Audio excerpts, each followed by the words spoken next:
ഗുരുവായൂരേകാദശി തൊഴുവാൻ പോകുമ്പോൾ വഴികാട്ടുക നാരായണ രൂപം.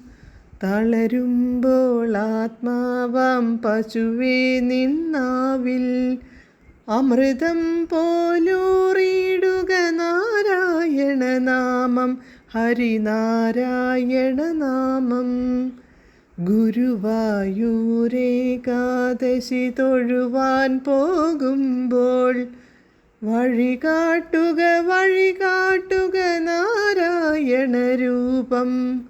തളരുമ്പോൾ ആത്മാവാം പശുവേ നിന്നാവിൽ അമൃതം പോലൂറിയിടുക നാരായണ നാമം, ഹരിനാരായണ നാമം.